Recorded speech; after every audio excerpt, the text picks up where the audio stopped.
Olá, sejam bem-vindas, sejam bem-vindos. Hoje a gente vai ter uma conversa sobre a descida de Jesus no inferno. Tcharam! Eu sou Pedro Luiz. Eu sou Alexandre Ferreira. Sim, é isso mesmo que você leu na capa e ouviu na introdução. Jesus desceu ao inferno? Sim ou não? Como foi? Como aconteceu? Há relatos de onde se tira essa ideia?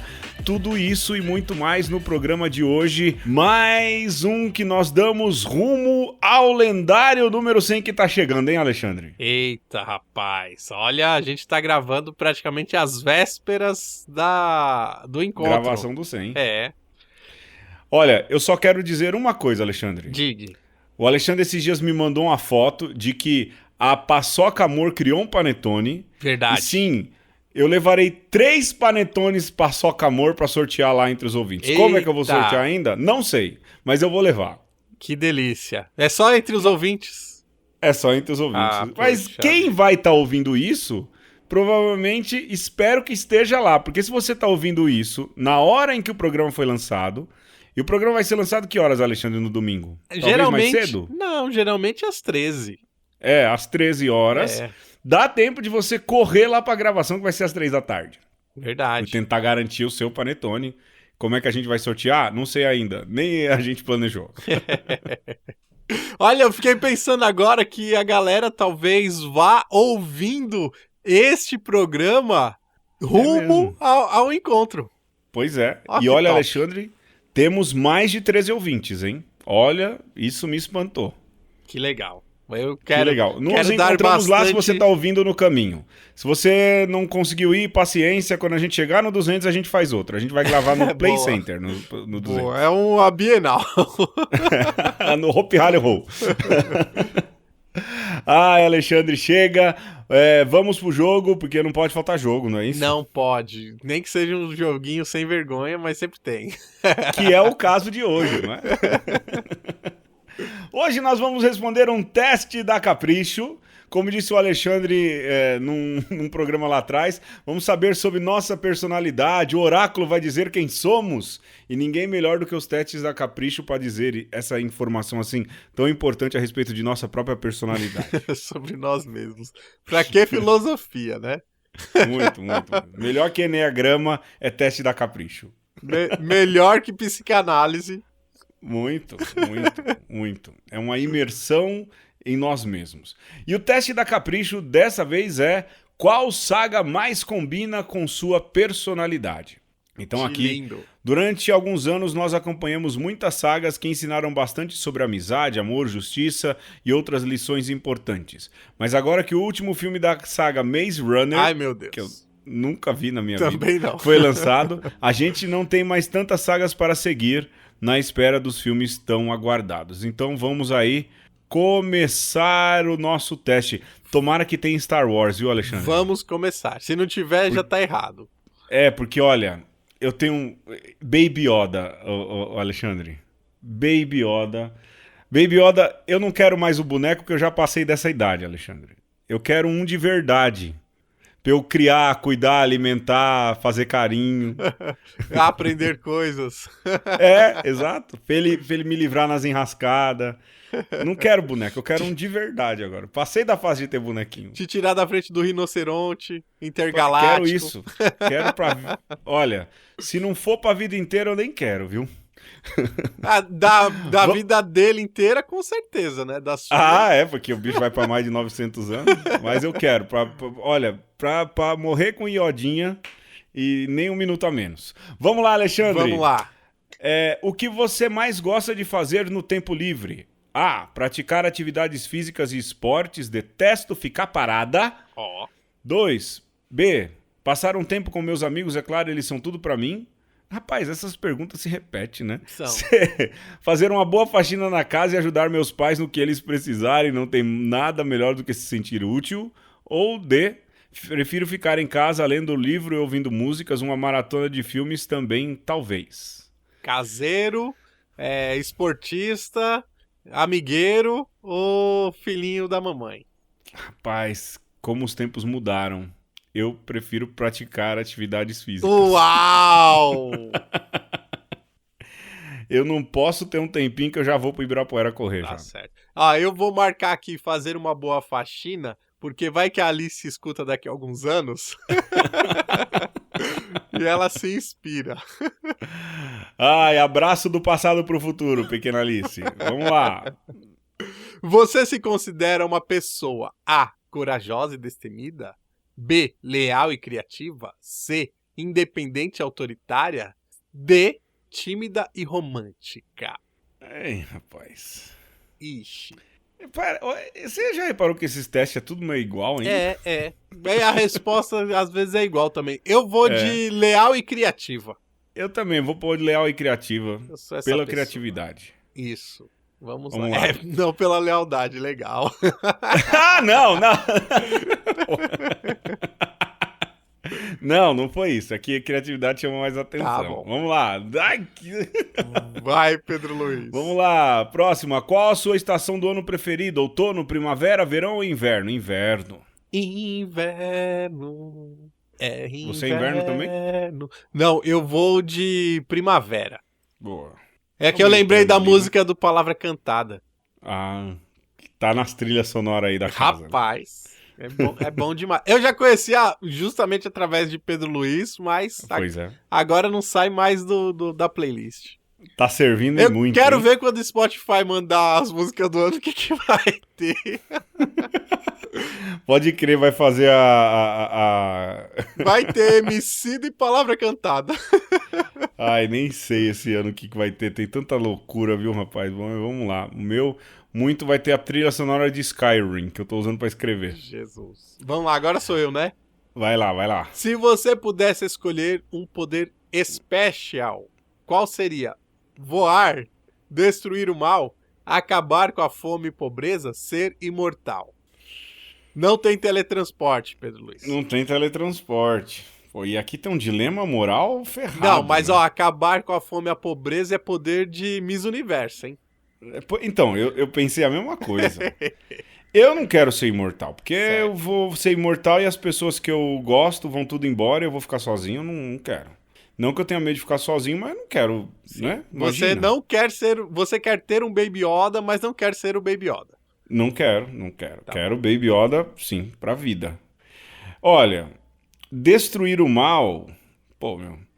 É que assim, os dois ser imortal e voar são muito egoístas. E os outros dois são muito altruístas, né? Verdade. Ai, Eu não rapaz. tinha- Mas já que tá na zoeira, eu vou pôr voar, tá? Voar. Mas no coração é acabar com a fome e a pobreza. Tá, Vou destruir o mal no sentido lato da palavra, mas eu vou pôr voar, tá? eu vou colocar destruir o mal porque dá livre interpretação, né? Sim. Você pode até Então, o ser sentido é mal, lato. você pode até ser mal na pretensão de destruir o mal. Pois é. Então- Intolerante com intolerantes. Então. Já diz o dilema lá do Karl Popper. Vamos lá. Qual a matéria que você mais gosta na escola? Educação física, química, matemática, português. Educação física. Porque pra mim a análise sintática é tão difícil quanto logaritmo. Jamais. Português, sempre. Abraço, professora Francisca. Olha aí. Vamos lá, Alexandre. Vamos lá, mais um. Com o que você mais gasta seu dinheiro? Viagens? Livros? Só com o necessário, tipo comida? Roupas? Livro. Eita, não, eu não gasto mais dinheiro. Só com o necessário. O Alexandre já não era de gastar, bicho. Já, não. Livro, então. Livro só quando é necessário como comida, assim. Aí eu Aliás, eu compro vou te mandar uma encomenda aí de um livro, se você, uma revista inglesa jesuíta. Inglesa não, francesa. livro. Tem um artigo aí que eu tô precisando pro mestrado, eu vou te mandar, você me manda, por favor, aí. Ver se favor. você consegue parir. Eu vou farejar Ai, nas vocês não ouviram isso. entranhas Vamos da em frente. Deep Web, nos ínferos, Ah, no Hades vocês não ouviram virtual. nada disso. Tá, vamos lá. Se você pudesse escolher um lugar para viajar, qual seria? Um lugar mais tranquilo, com certeza, de preferência sem muitos habitantes, alguma cidade grande, com muitas pessoas e cheia de coisas diferentes para fazer, como Londres. Eu escolheria uma região mais carente para fazer trabalho voluntário, como um país da África ou do Oriente Médio. Amo fazer a diferença. Ou um lugar bonito para tirar fotos, fazer novas amizades e até conhecer alguém especial. Oh. Eu vou... Cidade. Eu, quando viajo, eu vou pra cidade. Eu vou de um lugar mais tranquilo. Eu vou pra cidade. Que viajar, eu acho que é pra isso. Pra você descansar e tal. Vamos lá, pra 8ª pergunta, que esse teste não termina nunca. Rapaz, isso que eu tô vendo. São 9, vai lá. No rolê, você é a quê? A. Até confirma, mas nunca aparece. B. Conversa com todo mundo, afinal, uma amizade nova é sempre bom, né? C. Fica mais quieta na sua, sem interagir muito. Pessoas demais ao redor é irritante. Ou D. Já chega procurando um boy legal para bater um papo. Vamos lá. Eu vou, Pedro, de até confirma, mas nunca aparece, porque ultimamente... Tá difícil. Os Vale Night estão difíceis, né? Tá difícil. Eu fico mais quieto na minha, sem interagir muito. Na verdade, assim, por exemplo, eu só vou nos rolê na paróquia. Se tem algum paroquiano ouvindo isso, pronto. Já sabe. Alguns vão ouvir e vão entender. Eu só vou num rolê com os paroquianos se eu sei que é uns paroquianos que vão, assim, me tratar como Pedro. Certo. Entendeu? Sim. Sem muito salamaleque. Aí, beleza. Agora, se é aqueles que vão me puxar cadeira e tudo, aí eu falo, não. Então eu fico mais quieto na minha, sem interagir muito, pessoas demais ao redor. Pra mim, estabelecer ali o primeiro contato é terrível. Vamos lá, Alexandre, pra acabar. Se o mundo acabasse amanhã, o que você faria hoje? Resolveria todas as minhas pendências com as pessoas, iria me despedir de cada pessoa que eu amo, ficaria o tempo todo com a minha família, ou me declararia para arroba, óbvio. Óbvio. Eu ficaria o tempo todo com as pessoas que eu gosto, com a minha família. Olha só, hein? Isso eu acho que não tem jeito, não. Ficaria o tempo todo com a minha família também. Mas aí é que tá, né? Eu acho essa pergunta que ela não deveria sair de frente dos nossos olhos, né? Exato. Tem razão. E tem uma pregação do Padre Léo, lá que era da Canção Nova e tal, chamado Reconciliando-se com a Minha Morte. Sim. Que ele fala desse tema e ele termina, Pedro, lembrando que quando você reza a Ave Maria, você fala agora e na hora da nossa morte, que é uma frase existencialista, se você for ver, né? Exato. Que nós não deveríamos nunca perder isso de vista. E é isso, no fim, deveria guiar, quando você acorda de manhã, você deveria pensar, o que eu vou fazer hoje, né? Se hoje é meu último dia, e pode ser que seja, né? Pode ser que seja, então... A vida é um sopro. E cuide daqueles que você ama. Olha aí, a gente filosofando no final do... Que bonito. do jogo da Capricho. Porque eu, por exemplo, sou quem? O Maze Runner. Eu sou parceiríssimo do Thomas. Você é cheio de energia, o tipo de pessoa que detesta ficar parada e está sempre pronta para embarcar em novas aventuras, seja onde for. Você também detesta injustiças e tenta fazer o seu papel para transformar o mundo num lugar melhor. Olha aí, hein? Você é o herói clássico. E você? Bruxinha! Você é mais mente aberta e tem uma imaginação que se faz ser a mais criativa entre suas amigas. Além disso, você valoriza a lealdade e sabe a importância das amizades nos momentos mais difíceis. Harry Potter. Olha aí que bonito, hein, Alexandre? Gostei. Pois é, gostei também. Vamos pro tema, Alexandre. Harry Potter me representa. Abraço, Hermione! Deus.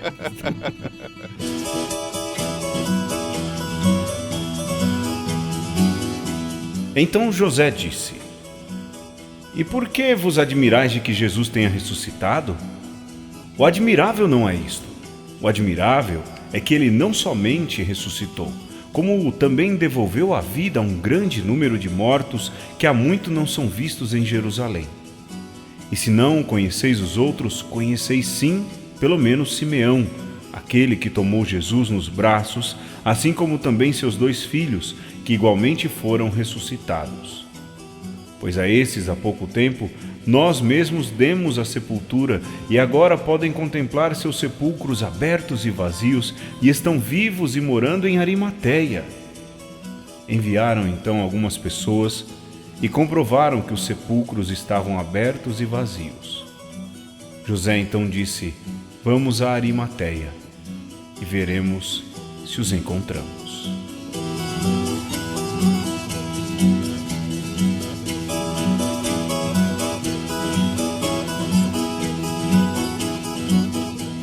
Nós acabamos de escutar algo como a introdução, não é isso, Alexandre? Do Evangelho de Nicodemos. Sim, nós vamos falar da descida de Jesus ao inferno a partir de um evangelho que é um evangelho apócrifo, o Evangelho de Nicodemos. Exato, na verdade é a introdução da parte 2, porque tradicionalmente esse chamado Evangelho de Nicodemos tem uma primeira parte chamada Atos de Pilatos. E essa segunda parte que é chamada Descida de Jesus aos Infernos. E é espantoso como esse texto ele quer resolver um problema teológico. É um evangelho tardio. Os especialistas dizem que é lá do século IV. Então vocês imaginam, já tinha pelo menos aí uns 300 e tantos anos que já tinha acontecido as coisas, né, lá em Jerusalém. E ele tenta resolver um problema teológico, é um pouco aí já a leitura que eu faço, não através de um tratado, né, explorando a teologia, mas através de uma história. Né? Sim. Claramente ele faz referências ao texto sagrado, mas, assim, ao meu ver, de maneira nenhuma, esse evangelho ele se pretende concorrer com as escrituras. Para mim, nitidamente é um exercício literário, assim, pelo menos desde a primeira vez que eu vi, eu consigo entender essa intencionalidade do autor. Ainda que depois, por algum tempo na Idade Média, se pensou que era de fato um evangelho que concorria com o evangelho, com os canônicos. Aliás, acho que aqui vale um parêntese, não é, Alexandre? Justamente essa questão dos apócrifos, não é? Existe aí um bom número de apócrifos. O Alexandre manja muito desse assunto. Aliás, não, o Alexandre... Eu sou interessado, né? Ah, manja sim, Alexandre. Para de ser humilde. Ah, não. O Alexandre manja, porque assim... Vamos comparar comigo, Alexandre. Ah, tá. Tá, então você manja pra caramba, então. Para caramba. Porque assim... Eu tenho pouco contato com os evangelhos apócrifos, pouquíssimo mesmo. O Alexandre tem ali um conhecimento, olha, isso aqui tem nesse, esse vai naquele. Lógico que ele não é um exegeta, um hermeneuta desses evangelhos com todos os detalhes em grego e tudo mais. Nesse momento você ouve a 4ª ambulância que passa desde a hora que nós estamos gravando. Barato tá louco. Eu não sei o que acontece nessa Avenida Nazaré hoje, tá agitada. Fechando parêntese, não é? Os apócrifos são evangelhos que não fazem parte ali do conjunto das Sagradas Escrituras, daquilo que a gente chama de cânon, não é? E por que não faz parte do cânon?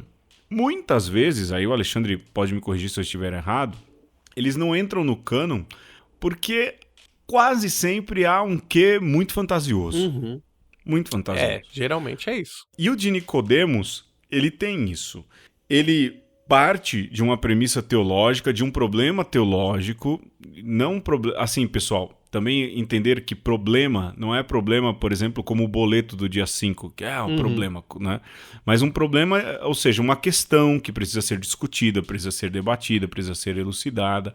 E ele traz um problema teológico. Que pede para você tomar uma decisão, né? Sim. É uma posição teológica, você vai defender este lado ou este lado. Exatamente. E partindo daí, então, desse problema teológico que surge, ele tenta, como o Alexandre diz, num exercício literário, dizer, ou pelo menos tenta colocar, do ponto de vista teológico, uma resolução de um problema ou uma sondagem do que possa ter acontecido. É curioso porque... Talvez a gente já tenha falado isso... são 100 programas, então você tem que ter paciência... que quando a gente fala, por exemplo, de escatologia, a gente fala de fenômenos aproximados, mas a gente não pode dizer 100% do que vai acontecer, de como é o céu, de como é o paraíso, essas coisas. Não é? A mesma coisa acontece nessa elucubração, que segue muito o estilo de Midrash, não é, Alexandre? Boa, assim, você... Eu acho que retomar esse estilo de Midrash... Fala aí, o estudioso dos apócrifos, o que é a Midrash? Midrash, eu gosto da definição de literatura rabínica ou de pensamento rabínico da seguinte maneira, Pedro. Os rabinos, que eram os grandes mestres, são os grandes mestres do judaísmo, eles nunca te dão a resposta, né? Eles Sim. fazem assim, em vez de te dar 2 mais 2 é igual a 4, eles colocam assim, 2, aí mais, coloca uma lacuna e coloca o igual 4, para que você dê o salto para entender o significado da lacuna, né? Ou seja, é a base da linguagem poética. E além dos midrashes, do jeito, do estilo rabínico de interpretar as escrituras, você pode colocar aí também o método alegórico, que se utiliza de imagens, de alegorias, né? Para te explicar alguma coisa. E uma outra informação interessante sobre os apócrifos, porque a gente tende a colocar os apócrifos da seguinte maneira. Bom, se não é considerado texto inspirado, então é algo herético. E, de fato, muitas vezes é herético mesmo. E foi tirado da Bíblia exatamente porque continha uma heresia ali. Porém, muitos deles foram escritos muito antes de se definir o que era heresia ou não. E aí, se você simplesmente renega os apócrifos, você perde uma sabedoria que ela vai além do que simplesmente aquilo que a ortodoxia definiu, né? E tem muita coisa nessa linguagem que é truncada, poética, alegórica, que ajuda a elucidar a própria doutrina ortodoxa, né? A ortodoxa que, digamos, sã, que a igreja definiu como, olha, nós vamos por este caminho, né? Sim. E então, muitos dos apócrifos, eles nasceram no seio das comunidades gnósticas, que poderíamos dizer eram comunidades mais sincréticas no cristianismo primitivo. Flertavam ali com a religião egípcia, com a religião grega, e a, digamos, linha que prevaleceu no cristianismo, ela tendeu mais ao judaísmo puro, ou mais próximo ao judaísmo, né? Então, os apócrifos têm esse quê? De, ao mesmo tempo, trazer alguma sabedoria, mas, como diz lá a propaganda de álcool, aprecie com moderação. Não acredite que seja totalmente verdade, né? Se saber usar bem, você pode se divertir. É um pouco o que a gente vai fazer hoje aqui com o Evangelho de Nicodemos. Por exemplo, a obra de Dan Brown foi tirada, pelo menos aquele Código da Vinci, né? Foi tirado ali de uma premissa de um evangelho apócrifo, o Evangelho de Judas. Então, de Judas, tem muita coisa do Evangelho de Tomé, do Piste, Sofia, que fala da Maria Madalena e assim por diante. Sim, sim. E Maria Madalena tem um apócrifo dela, né? Tem também, é belíssimo, é um apócrifo gnóstico, né? Sim. Os meus prediletos, Pedro, são este que da descida de Jesus aos infernos, a morte de José o Carpinteiro, que é uma conversa de Jesus com São José que tá morrendo. O Evangelho de Tomé, que olha, ele é quase canônico, eu diria. E alguns dizem que ele é inclusive a tal da Fonte Kelly, hein? Eu acho que a Fonte Kelly a gente deveria falar em outro programa, viu? Porque senão vai confundir a cabeça de todo mundo. Eu tô indo longe. Mas esses são os meus prediletos. O de Maria Madalena é legal, é bacana. Mas aí é gnóstico demais. Não, a galera... Então, a gente precisa lembrar, e a gente falou disso do cristianismo ocidental, de que o cristianismo, ele tá ali no meio de um ocidente que sempre foi muito místico. Né? O Alexandre falou das religiões egípcias e mesmo a mística dos árabes, ou seja, há uma série de misticismos, há um misticismo judaico também, ou seja, o que não falta é esse lado mais místico, gnóstico, que existia muito naquela época.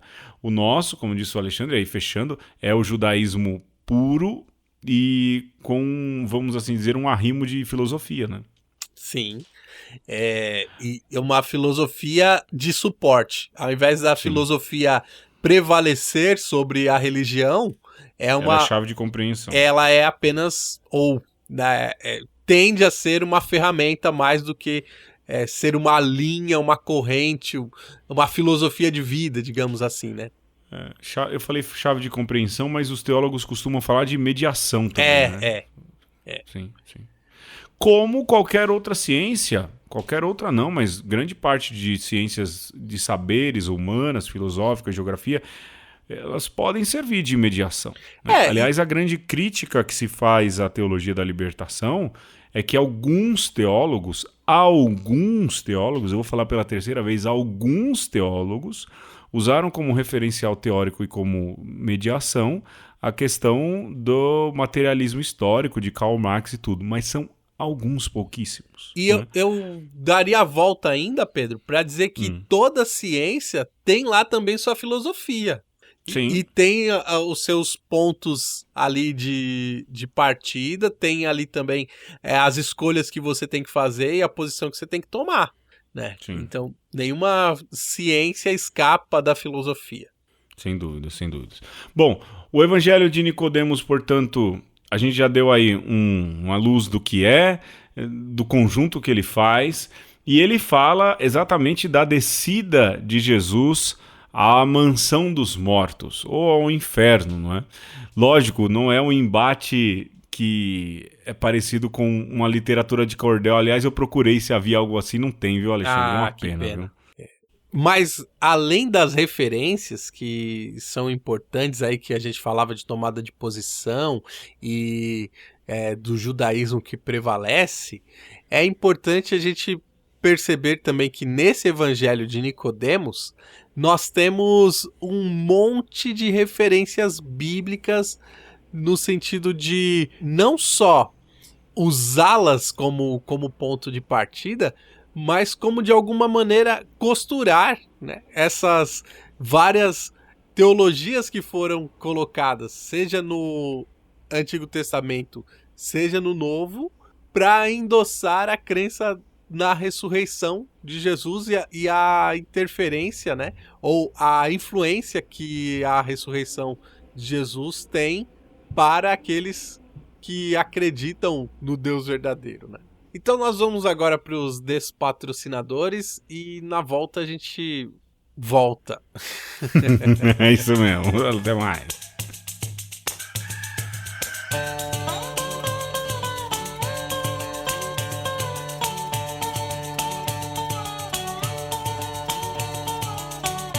O cara mais underground que eu conheço é o diabo, que no inferno toca cover das canções celestiais, com sua banda formada só por anjos decaídos. A plateia pega fogo quando rolam os festivais. Enquanto isso Deus brinca de gangorra no playground do céu, com santos que já foram homens de pecado. De repente os santos falam, toca a Deus um som maneiro, e Deus fala, aguenta, vou rolar um som pesado. A banda cover do diabo, acho que já tá por fora. O mercado tá de olho, é no som que Deus criou, com trombetas distorcidas e harpas envenenadas. O mundo inteiro vai pirar com heavy metal do Senhor.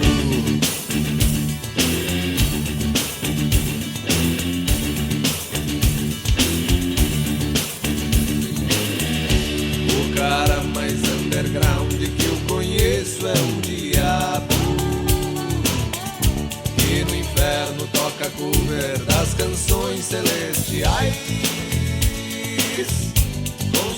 banda formada só por anjos decaídos. A plateia pega fogo quando rolam os festivais. Enquanto isso Deus brinca de gangorra no playground. No céu com os santos que já foram homens de pecado. De repente os santos falam, toca Deus um som maneiro. E Deus fala, aguenta, vou rolar um som pesado. A banda cover do diabo, acho que já tá por fora. O mercado tá de olho, é no som que Deus criou. Com trombetas distorcidas e harpas envenenadas. O mundo inteiro vai pirar com o heavy metal do Senhor. O mundo inteiro vai pirar com o heavy metal do Senhor. O mundo inteiro vai pirar com o heavy metal do Senhor.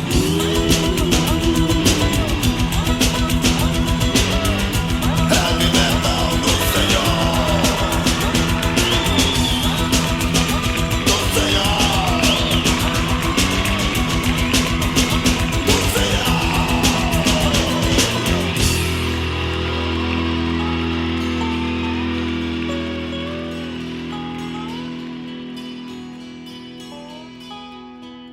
Nós estamos hoje fazendo Jesus, Morte e Ressurreição 1,5. Falando da descida de Jesus aos infernos a partir de um texto apócrifo lá do 4º século. E nós vamos retomar, Pedro, o nosso papo, lembrando de alguns textos bíblicos que são, assim, o cara que escreveu o apócrifo foi genial. Porque tinha ali algumas coisas que ele falou assim, puxa, mas tá faltando alguém dar conta disso daqui. Como é que isso acontece e não tem nenhum registro, né? E ele vai lá e se aproveita dessa lacuna. Então, sabe aqueles filmes de Star Wars que ninguém achou que precisava fazer e fizeram? Boa! É igual. E a base, os versículos bíblicos que são o mote para a escrita da descida de Jesus aos infernos, é sobretudo Mateus 27, do 52 ao 53, que fala que quando Jesus morreu, o chão estremeceu, algumas sepulturas se abriram e pessoas ressuscitaram. E assim, fala de uma maneira imediata, né? Ou seja, alguém estava lá no inferno para ver o que aconteceu quando Jesus chegou. Pois é, e fez o relato, né? E fez o relato, olha só.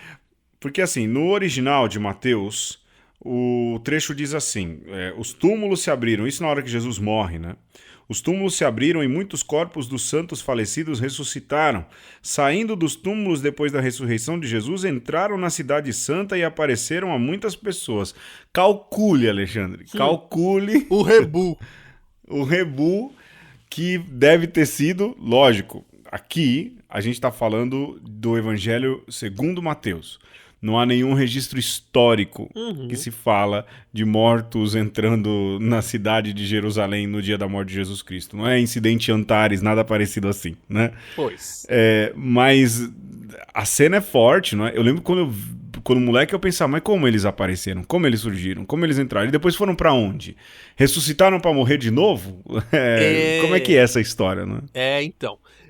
Aí se você parar pra pensar... o que o autor bíblico Mateus está querendo dizer? Que a morte de Jesus teve uma repercussão direta na história da salvação. Esse é o ponto. Esse é o ponto, né? Teologicamente ficamos aí. Mas você, como o Pedro disse, você tem aí um vasto campo para o imaginário Sim, pra fazer fanfic. Exatamente. Né?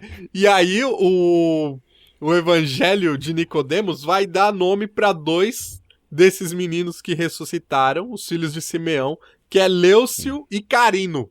Carino. Tá aí também nomes bons para dupla sertaneja, viu? Leucio Uma dupla sertaneja católica poderia adotar esses nomes aí, ó. Pois é, e eles vão até Leucio e Carino, e Leucio e Carino, então, contam a história, não é isso? Conta a história, o que aconteceu lá no Diabo. Ninguém morreu e ninguém voltou pra contar como que é. Voltou, Leucio e Carino, tá aí, ó. Estão lá os meninos? Traz esses meninos aqui pra gente ouvir o que aconteceu. Exato, e aí começa toda a narrativa, né? Dai-nos o papel, tinta e pena, então... como eu falo, é uma fanfic muito bem criada, né? Apesar de que lembra, Alexandre, em algumas coisas, assim, é um colado também de referência bíblica, né? Como uma boa fanfic, Sim. ele referencia em muita coisa. Há uma referência grande ao jeito apocalíptico de se escrever de São João também, né? Sim. Não, e de alguma maneira já coloca o Apocalipse imediatamente depois da morte de Jesus. Ressurreição. Né? E da Sim. ressurreição. Sim, exato. Até porque há mesmo essa questão de que se há o tempo ou não há o tempo. Né? É concomitante, né? Não é uma coisa que vai acontecer, né? Uma coisa, depois outra. Não, é tudo ao mesmo tempo agora. Sim, exato. Na eternidade, a contagem de tempo não é como na Terra, não é? Mas aí diz o texto, né? Eu vou aqui passando, Alexandre, pegando um pedaço aqui, outro ali, não é? É que Jesus chega lá e primeiro aparece João Batista, não é isso? Isso, pelo menos na versão grega desse texto, quem é que tá anunciando Jesus chegando no inferno? João Batista, lógico, é o precursor. Tá fazendo a parte dele. O cara teve maior trabalho na Terra, morre degolado e ainda tem que continuar o trampo no inferno. E aí talvez alguém vai falar, nossa, mas São João Batista tá no inferno? Vocês vão ver que tem mais gente lá ainda. Pois é, João vai e faz uma propaganda de si mesmo, né? Eu sou João, o último dos profetas. Também com a concretização daquilo que é a sua missão. Ele só abraçou e foi lá fazer o papel de... emissário. Na verdade, João, mal e comparando, é o surfista prateado, o arauto que vem. Boa. Mal comparando. Ai, meu sempre. Deus, agora o Santo Ofício me caça, meu Deus do céu. Verdade. Gente, eu tô comparando, calma, não tô falando mal de São João Batista. É pedagógico, né, Pedro? É pedagógico. E nem do surfista prateado, que é uma entidade também, né? Então, mas aí, outra coisa interessante é que quando você ouve o relato, parece que assim, o inferno é um breu total. Inclusive justifica por que ninguém sabia quem é que estava lá. Sim. E aí, João já vai falando, e nisso parece que uma penumbra já vai se desenhando. Sim, né? sim. Ou alguma coisa tá mudando. Então, quando você acende uma luz num breu muito grande, ou já qualquer claridade já vira um palito de fósforo no escuro já faz diferença. Já faz diferença. Então, esse é o João Batista. E aí, Alexandre, o interessante é que essa correlação. Porque na boca de João Batista há uma série de frases que estão na boca de João Batista em outros evangelhos. Pois. Não é? Eu o batizei com minha própria mão, vi o Espírito em forma de pomba, isso está presente nos evangelhos, não é? Esse é o meu filho amado, o que me agrada. Eu disse, eis o Cordeiro de Deus que tira os pecados do mundo, e aqui é o pecado, mas dá os pecados, ou seja, há um diálogo do evangelho de Nicodemos com os outros evangelhos, né? Perfeito, ele está seguindo aquilo que a Sagrada Escritura nos traz como verdade de fé. Sim. E aí aparece quem? A figura. Quem tá lá desde o começo? O primeirão a ocupar a mansão dos mortos. Quem foi, Alexandre? Aquele que tomou um chá de cadeira até aquele momento. O que faz todo sentido, porque foi o primeiro a pecar. Adão. Sim. Né? O cara tá lá, bicho. Desde o começo. Tá lá, sentadinho, esperando ver o que vai acontecer. E chama o filhão, né? E chama o filho, aquele que deu origem à saga chamada Humanidade, 7, Sim. e trava ali um diálogo dizendo que as coisas referidas, as promessas serão cumpridas, né? Sim. E aí você tem uma referência também a outro evangelho apócrifo, ou melhor, outra escritura apócrifa do Antigo Testamento, que é a história de Adão e Eva, também Sim. conhecido como o Apocalipse de Moisés, onde o... Ah, isso eu não conhecia. Tá vendo como o Alexandre manja dos apócrifos? Tô falando, vocês não acreditam? Não, e é legal, porque assim, o Sete, quando o pai estava enfermo, ele vai atrás de alguma coisa para curar o pai, vai atrás do óleo da misericórdia. Sim. E esse óleo, ele é negado por São Miguel e ao mesmo tempo é falado para Sete.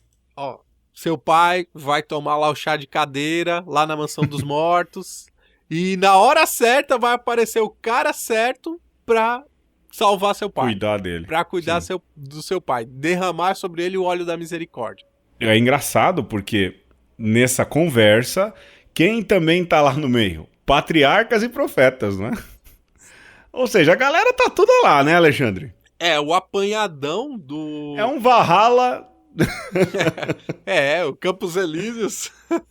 Tá todo mundo lá, né? E quando ouvem a notícia de que virá, então, aquele que trará toda a cura para todo o mal, eles também se alegram, né? E se alegram grandemente. Mas aí entra, sim, interpretado pelo mesmo cara que fez o Alto da Compadecida. Quem chega, Alexandre?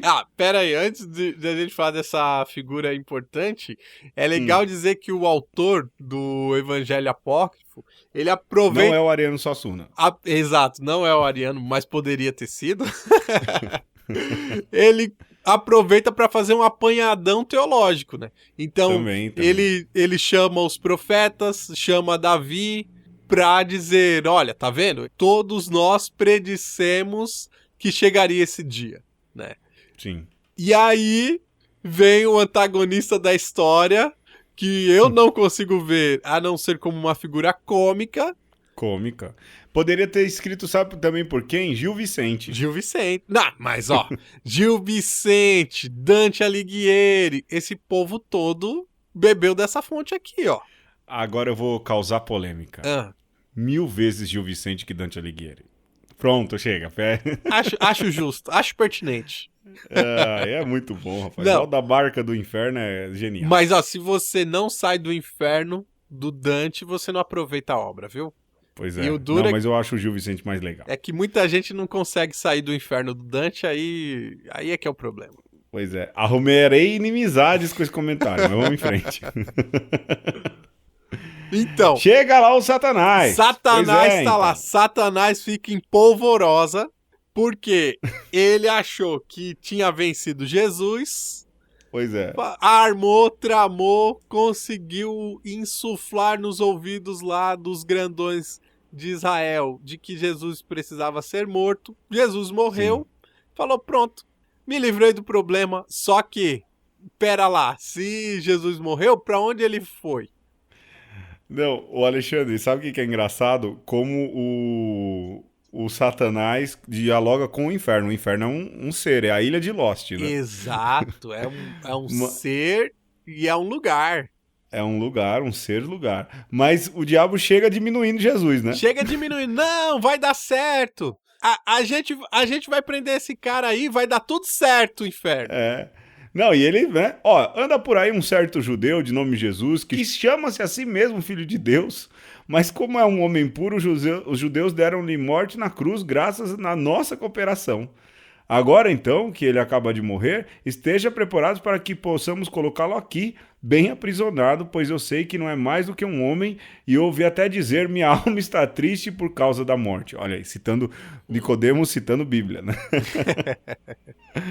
E aí ele fala que Jesus causou muitos danos, curando as pessoas e tudo, ou seja, o canho fica em polvorosa com a chegada de Jesus e fala pro inferno, ó, tem que dar um cabo desse cara aí que tá chegando, né? O plano do Satanás tá certinho, né? Fala assim, Tá. não, matamos, agora a gente prende o cara aqui e fim de papo. A gente segue a nossa vida como sempre. Olha, cria a garantia de lei e ordem, não é? Excludente de licitude e depois mete um AI-5. Essa é a verdade. Ah, excelente. Ai, vamos lá, Alexandre. Aí o inferno responde, não é? Então, acontece que quando Jesus vai se aproximando, o inferno, que tá num outro patamar de existência e tá sofrendo as dores ali na pele, ele fala assim, não é desse jeito aí não, seu Satanás. Que o bagulho aqui tá ficando louco, a escuridão não tá mais tão escura, Sim. as portas começam a tremer e eu acho genial essa história das portas, porque Sim. ali é o portal, é a diferença da dimensão, é aquilo que era intransponível. Então você imagina as portas do inferno, aquela coisa monumental, e a coisa começa a ruir, porque tá chegando o Rei da Glória, Pedro. Outra referência bíblica. Sim, que é o Salmo 23, né? O 23 católico, que é o 24, né? Que a gente reza na liturgia das horas, né? O salmo invitatório. Sim. Ó portas, levantai vossos frontões. Elevai-vos bem mais alto, antigas portas, a fim de que o Rei da Glória possa entrar. E aí o Rei da Glória entra, não é? E aí os ferrolhos se explodem, se consomem. Quer dizer, Sim. Jesus vai ao inferno não para ser aprisionado, mas para botar fim na farra do diabo. Ah, toca o horror, né, rapaz? Pra fazer o negócio? Terror. Ele vem, agora eu não lembro se é na versão grega ou se é na versão latina, que vem com um exército de anjos. É na latina. Na latina, que é mais sintética, mas tem essa parada aí. Não é? E aí... O engraçado é que, se você for ver, levar pelo evangelho de Nicodemos, Jesus não deixou nenhuma instituição longeva em paz, né? Chegou no inferno, já chegou arrebentando. Chegou no templo, já chegou arrebentando. Sim, e aí... É um destruidor de instituições tradicionais, hein? E daí, pra dizer que a gente não zoa também com o lado da esquerda, ficou parecendo o pessoal da Lava Jato chegando assim, ó, pra prender o Lula e com o helicóptero voando em torno, assim, ó, fazendo transmissão ao vivo. Sim. E Jesus chega ostensivo, assim, ó, pé na porta. Japonês da Federal. Total. E aí foi... E Jesus já chega. Aonde, inferno, a tua vitória? Já chega caçoando, né? Aonde, inferno, sua vitória? Aonde, morte, seu aguilhão? Né? E é interessante que o inferno, ele já é mais submisso, assim. Ele já percebe que já perdeu a parada. Ele é entreguista. Ele já vai abandonando assim, o diabo. Assim, fala, bom, não deu mesmo, essas forças aí eu não pude, fiz aqui o que deu, mas daqui pra frente já sei que a coisa não vai funcionar mais como era antes. Sim, e tanto que ele fala, né? Gritando, né? Fomos vencidos, ai de nós! Exato. Parece que o Satanás tá querendo correr. Sim. E ele já, bom, não deu mais mesmo, agora parece que vai começar uma outra coisa. E aí você tem o encontro de Jesus com os patriarcas. Mas não sem antes, Alexandre, o inferno ralhar com o capeta, né? Ah, sim. Ele fala, por que você foi colocar Jesus na cruz pra esse homem morrer e vir aqui agora? A gente tava em paz, gente. Tava tudo funcionando bem. Pois é.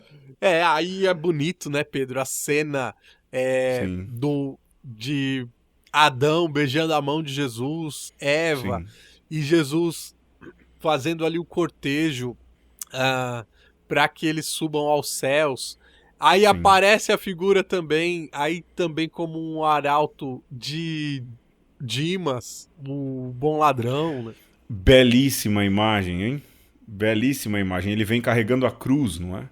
Sim, também ali dizendo que o que Jesus falou para ele na cruz tem repercussão para todos nós, e esse que é o ponto, né? Sim, eu vou ler aqui o texto, quer ver? Vai. Quem és tu que tens aspecto de ladrão e que essa cruz que leva sobre seus ombros? Ele respondeu: eu, segundo dizes, era ladrão e assaltante no mundo, e por isso os judeus prenderam-me e entregaram-me à morte na cruz justamente com nosso Senhor Jesus Cristo. E enquanto ele pendia na cruz, ao ver os prodígios que se sucederam, acreditei e roguei a ele, dizendo: Senhor, quando reinares, não te esqueças de mim. E ele logo disse-me: em verdade te digo, hoje mesmo estarás comigo no paraíso. Vim, pois, com a minha cruz nas costas até o paraíso, e encontrando o arcanjo Miguel, disse-lhe: Nosso Senhor Jesus, aquele que foi crucificado, enviou-me aqui. Leva-me então até a porta do Éden. E quando a espada de fogo viu o sinal da cruz, abriu-me a porta e entrei. Bonito, né? Bonito. O Dimas, o primeiro vida louca da história, sendo citado aí no Evangelho de Nicodemo. E é legal porque ele segue o cortejo, né? E Sim. vai entrar junto com todo mundo. Então Com Adão, é bonito os patriarcas. isso, né? Todo mundo do Antigo Testamento, todo mundo da fé antiga entra junto. Sim. A partir de Jesus, todos aqueles que acreditavam no Deus único e verdadeiro foram salvos, né? Sim. Por Jesus. E aí, a história termina, né? A gente vai voltar a algumas questões teológicas, mas termina com quem ficando sozinho e aprisionado no inferno? Quem? Ele mesmo, o único habitante que ficou lá. O tinhoso, né? Jesus pega uma corrente, prende no pescoço dele e empurra ele pro mais profundo do abismo e lá fica. Triste para sempre. A gente podia deixar. Ficou lá sozinho, até agora, né? Pois é.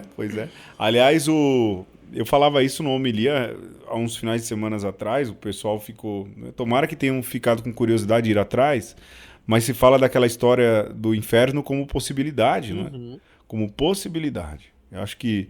E esse texto ajuda bastante nessa questão também, né? Bastante nessa elucidação teológica. Ô Alexandre, é de fato um texto muito divertido, muito curioso, mas há algumas coisas que refletem diretamente naquilo que é a teologia e a doutrina católica, não é? Sim, assim, primeiro a gente lembrar que a doutrina católica, no creio que nós rezamos todo domingo, diz: Jesus desceu à mansão dos mortos. Não fala infernos, mas assim, na tradição é a mesma coisa, né? Sim. Porque essa ideia do inferno como um local foi construída ao longo do tempo, né? Um local, um não lugar, né? Um lugar espiritual e tal, né? Porque mansão dos mortos seja para esse lugar espiritual, mas serve também como sepultura. Sim. Né? No nosso creio, a igreja quer dizer, sobretudo, que Jesus desceu às sepulturas.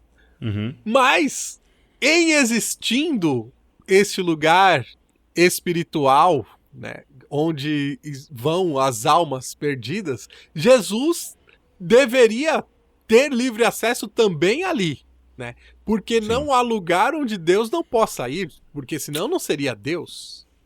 É isso, e há também um problema teológico, que é o que Deus salva e salva tudo que ele cria.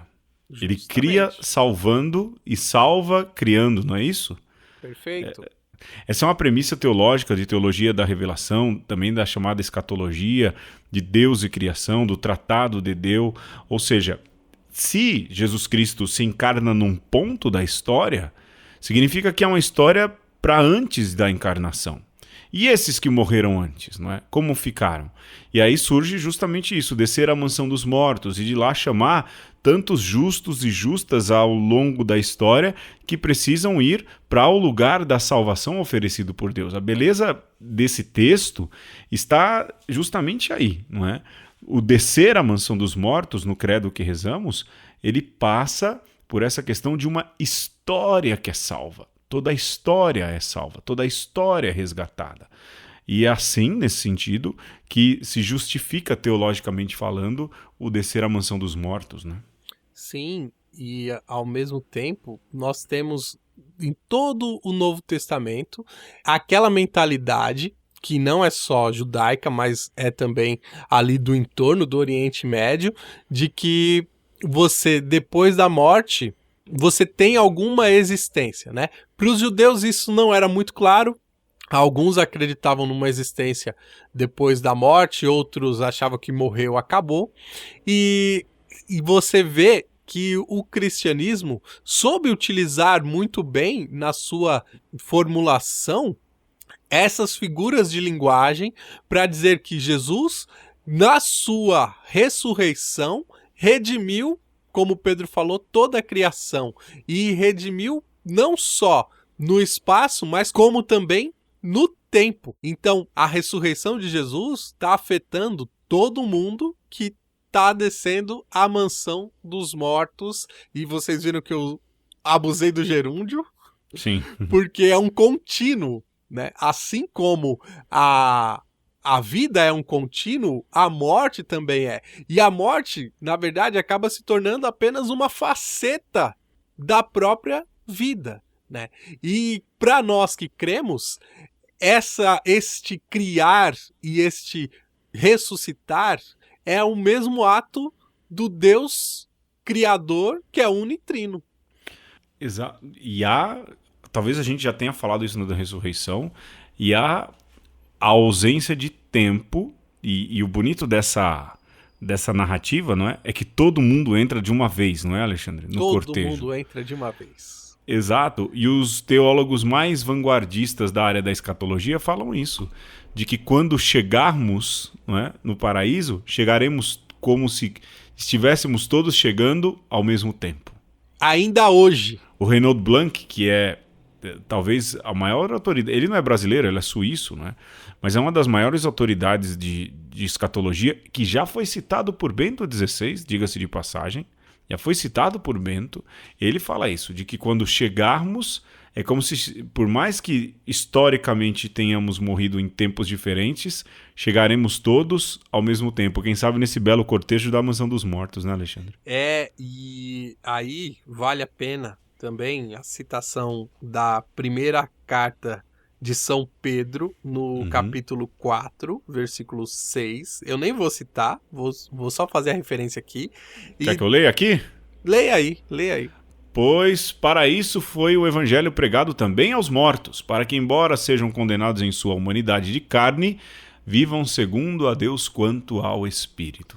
E aí nós temos também a carta de São Paulo aos Efésios, também no capítulo 4, no versículo 9, onde o apóstolo diz: ora, que quer dizer ele subiu, senão que antes havia descido a esta terra.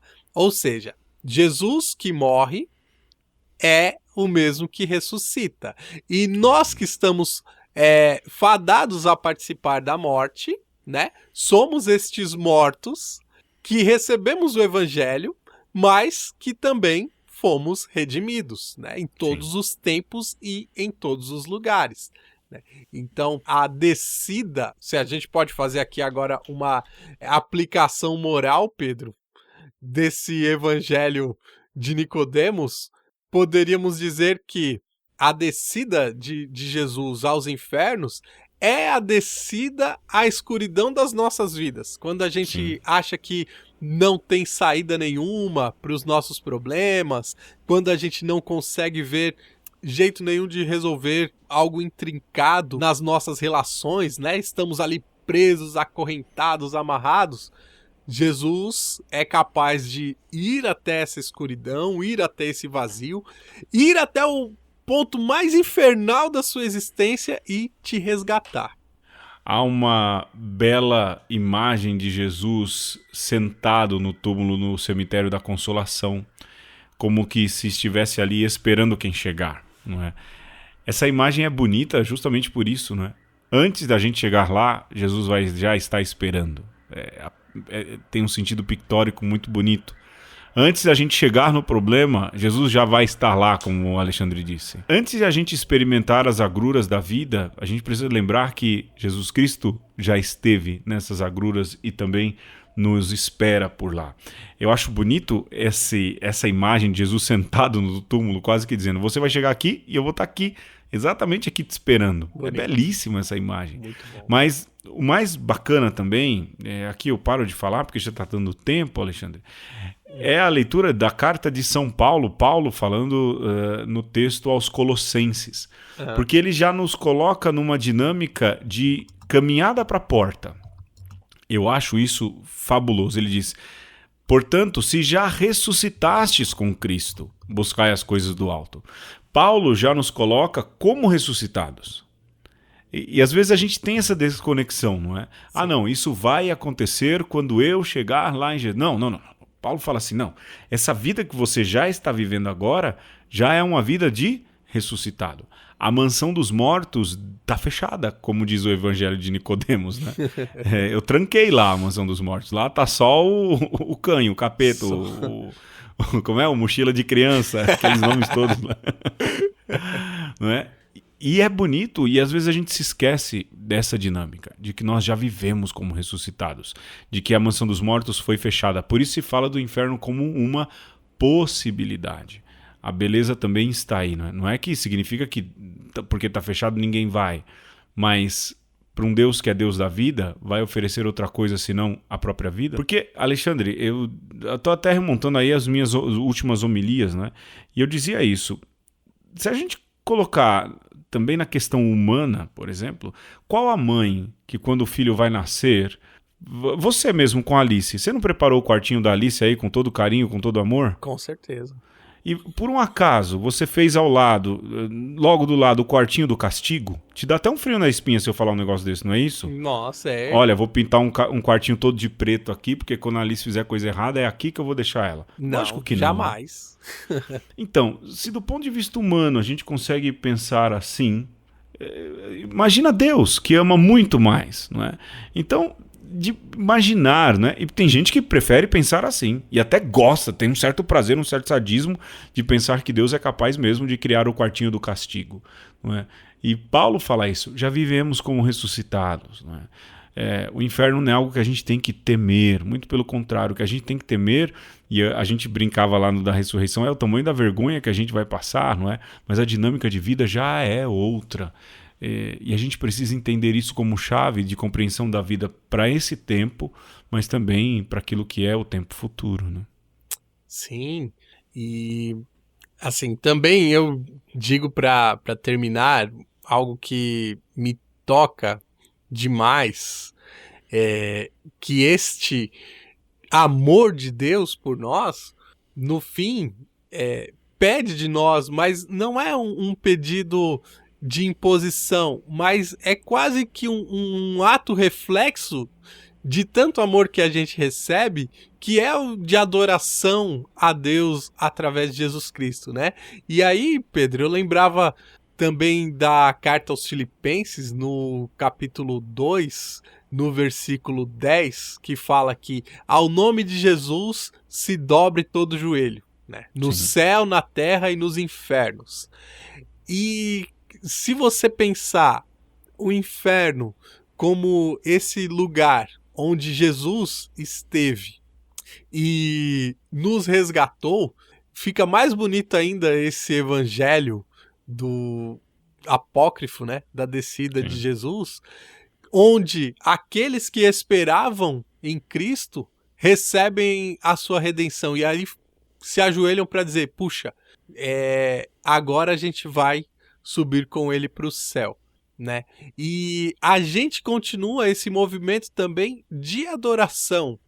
Então nós dobramos o joelho diante do Rei da Glória, nós fazemos da nossa vida uma ação de graças, porque a gente já consegue vislumbrar, já consegue sentir esse gostinho desse amor transbordante da história da salvação do universo, né? Que a gente percebe que para Deus, né, seja para o Pai, seja para o Espírito Santo, seja para nosso Senhor, nada bota medo, nada amedronta, né? Às vezes o pessoal faz uma pregação de uma religião tenebrosa, uma religião das trevas, mesmo que seja para combater as trevas. Sim. Mas eu penso que isso não nos ajuda a viver bem a religião. O que nos ajuda a viver bem neste mundo são essas fagulhas de luz nos cantos mais escuros da nossa existência, né? Então, diante dos medos, diante da violência, diante daquilo que parece sem jeito, nós vemos uma luz, ouvimos um sibilar que parece ser pouca coisa, mas com o tempo vai se transformando num ressoar de uma beleza estonteante que nos impulsiona para frente. Eita, como fala bonita, essas pregação, hein? Ai, Alexandre, aqui a gente chega no final de mais uma conversa rumo contagem regressiva ao número 100, que nem a gente acredita que vai chegar. A gente quer agradecer muito você que continua ouvindo, você que continua baixando, você que continua divulgando, você que coloca lá no celular do outro, da outra. Olha, é assim mesmo, a gente fala isso sempre. O jeito do podcast crescer, ele é de pouco em pouco, e porque de grão em grão, como dizem os mais velhos, a galinha enche o papo. Eu fico por aqui, Alexandre. Você tem recado, alguma coisa? Nos vemos no Arsenal da Esperança, com esperança. Apesar de que quando esse programa sair, já foi, né? Não. É domingo agora, rapaz. Então, menino, mas vai ao ar no domingo. Se você conseguiu ouvir, dá tempo ainda de chegar, 1 hora e pouco. Vai, pega o Uber e chega lá. Se não, lá no 200 nós nos vemos. Um beijo. Um abraço. E um aperto de mão. Até semana que vem. Tchau, tchau.